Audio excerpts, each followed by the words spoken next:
This video is about a job I did years ago that I totally screwed up on. Did not pay close enough attention to details. My crew screwed up. I screwed up. I didn't catch a lot of it.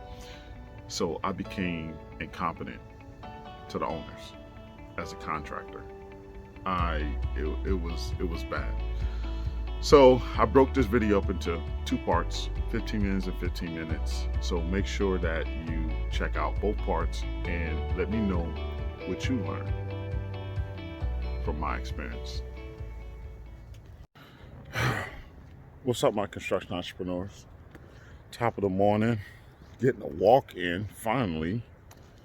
It's been a while since I went on a walk, or constant walks. I wanted to tell you guys this story about this job I did. It was a nice sized job. Let's see if I can remember the value of this job. I want to say the job was about 11 grand. So the job was 11 grand. It was for this property in Torrance, so it was a nice area. I landed this job from, I'm not sure. I don't know if it's from these, back when Home Advisor was called Service Magic, and they were giving out bogus leads. Still then, still now. Not all of them are bogus. Let me not throw that out there. Not all of them are bogus. It just requires a different level of attention with receiving work from that type of company. It's not all bogus. I imagine there's a percentage of it that's stale bogus, but it's not all. Anyway, so I forget where I got this lead from. But I got this job, nice family in Torrance, and they wanted a bunch of concrete work in their backyard. And the concrete work, they wanted all stamped and then with a California edge, right? I think we call California edges the smooth type edges. So they wanted a California edge, and in the middle of the California edge, they wanted stamped concrete. They chose the colors. We did a antique release color on the color concrete as well. And the borders, or the California edge, stayed, it didn't get any release. So another part of this, so I had some steps coming out of one part of the kitchen to extending over. I mean, it was the whole length of the house, so extending over to another sliding door that didn't have any steps. This was flat there. Had to create drainage. Also created a in-depth area, a step-down area that we put the hot tub in. So it's almost like they can walk out on the patio and have one step up to get into the hot tub. And then I had to create drains for that platform as well. So it was a nice size project. For me, during this time, what made this project huge is that I was actually working for the company that I partnered up with years later. So there was a big company, but I had a high enough position that allowed me to be in several places at once. Let me say that. So anyway, so a lot of my work got done on this job on the weekend. I had this crew that came out that once I form set, I went through several crews trying to grade it and form set it. Went through like 2-3 sets of people. because I wasn't there and they were just messing around. I just got rid of them. And I was paying those guys, I forget, maybe $250 a day, because it was a nice size job for me. I wanted to do well, wanted to take pictures, wanted to, I had a lot for this project. So I finally get it form set, do a lot of it myself, do a lot of grading. I think I did mesh wire for the concrete. Then we go to pour. They'll pour. Now, remember I said we had the shiners, which was the California edges, and then we had the interior part, which was stem concrete. I didn't pour it separately. I didn't pour the borders first, and then the inside next, right? I poured everything together. It's doable with the experienced guys, right? I think you can maybe, depends on it depends on your crew. You can do a cleaner job with both. It all depends on your crew and how often they're used to doing that type of work. I think so. So anyway, we're pouring it, and that part is going good. Like the pour, we laying it down, several trucks coming in, got the pump, everything is rolling, right? Now it's time to stamp. So we're out there stamping. I'm out there actually stamping with them, right? So I want to make sure it goes well. Well, with stamping, you got a usually going the whole width, right? Usually move, and if you got enough stamps, then you're going the whole width, and then you're just moving back. So we were doing that. And while we were doing that, good morning. While we were doing that, we was getting through it. Now, if you've done stamp before, once you stamp, then you throw, once you stamp, you really can't see what it is because you're using the powder release, right? I didn't use liquid release, I used powder release. So you're using the powder release, and you can't see the product until you sweep that powder release off and pressure wash it. So, good morning. Good. So, as we moving along, we stamped the face of the stairs, top of the stairs. We're stamping another part of the stairs that was a different level. We're doing all that. It's just we're hitting, taking care of, we're rolling through. So we finished the job. We cleaned up, moved whatever forms we could remove. Right. Let me sit down since I'm breathing like a maniac here.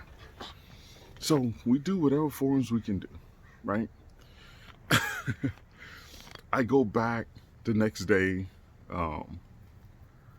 to start sweeping off the release. Now, the owners are just stoked. We've been having a great relationship this whole time, laughing, joking, feeding my guys. It's been an awesome experience. So they're excited, seeing the stamp go down. I think there were even areas that was a little bit exposed that they can actually see underneath where there was no release, so I could see it. It was like, we love the color and this and that. So I'm there, and I'm sweeping all the release. As I'm sweeping, I can see the stamp as I'm sweeping it, right? And it looks good. It's not anything crazy. But I get all the release up and I start pressure washing.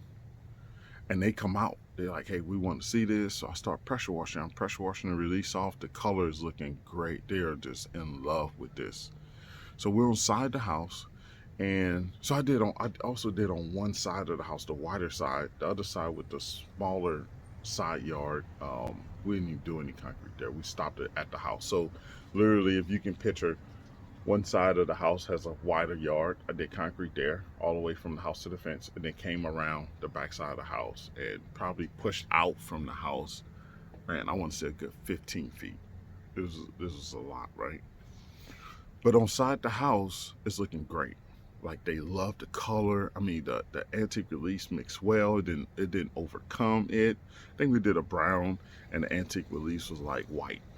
You know, um, but it was coming out pretty darn good.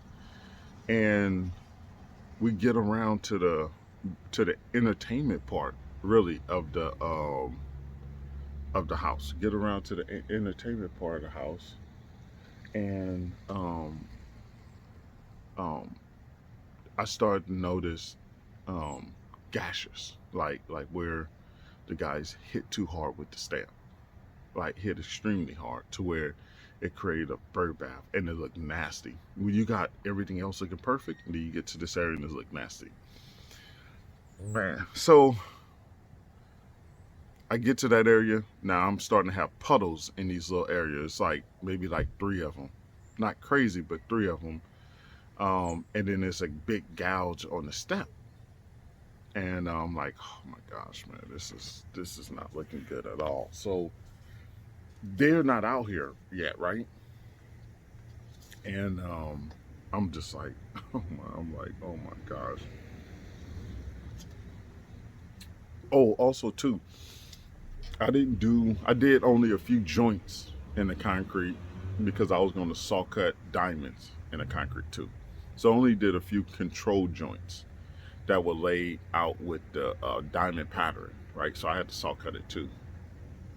So we're still going. We get to the other section, and there's more areas where we just pounded it too hard, almost like pounded it and it went like splat. It was just like a crater, It was like bad. I'm surprised I didn't see it. I don't even know why guys would even hit concrete that hard, or even just try to fix it. Like you can still fix it while you're you just hit it with the um. It's definitely it's hard to fix, especially if you got release on it already, right? Because you start to rub that release in there. Um, and that release is not designed to be mixed into the concrete. But we could have did something to make it look a little bit better. We would have figured out something. We would have smoothed that stuff out, man. Added mud from somewhere else and made that stuff look good, man. You know what I'm saying? We brought in fresh mud, did whatever we can to make it look good. We would have, and probably still would have been a defect, but it wouldn't have looked as nasty as it was. So guys weren't even saying nothing for these areas if they even knew, right? Mind you, during this time, I didn't have a steady. These guys I used a lot. I called one guy and he rounded up people. So it was like one guy I mainly used, and then some of those guys I knew from other jobs, but these was just like, random people that did work on the side that I just brought on, right? And so I wasn't very familiar with what they were doing. I just know they did a few jobs for me, a handful of them. I don't even remember how many of them was there that actually worked for me before. A lot of them heard about me, but not all of them have worked for me before. So, I was basically trying to be involved as much as I can to prevent errors. But what happened is this is too many errors there. Oh, excuse me, on this stamped concrete. It was just too many errors. So um, after I cleaned out everything, I sat down with the owners and they were just upset. They were like devastated. They saved all this money to put into this and it's not perfect, right? Now, mind you, for me, it wasn't bad. But this next step that I took, here's how I played it out. And hopefully you can learn from this because I learned a lot from this situation. So as soon as you screw up, most likely to that owner, you- you're incompetent, or you're on your way to being incompetent, right? Incompetency plays like is bordering around this homeowner towards you. So right away they said, "How can you fix it?" Right now, now, mind you, concrete's my trade, but decorative concrete is my trade. I haven't done decorative concrete in a long time, so but during that time, my specialty was decorative concrete, right? Doing acid stains, dealing with water-based stains, fixing jobs with stains and sealers and all this, stamping concrete, color concrete. It was all that. I was into that stuff fully, all the way. Well, they were asking me how to fix it. And I was telling them, I said, hey, I cannot fix it. This is a very unique pour. You know, the color of the concrete, especially, you know, with the mix of the antique release. I was like, there's no way I can even do this. I said, even if I was to call another truck out with the same color, the color might be different. The tint of the color might be different. That's why we ordered all the trucks at one time, so we don't get any different variations of color, you know. Um, I try to avoid that. I mean, anything can tint this color. What was left in the truck before, you know, they didn't clean it out properly, a slight mix in a percentage of another color that they add in to produce that color. I was like, anything. So I was like, I can't, it's very hard for me to match. I said, allow me to overlay it, right? And during that time, pick this up on part two.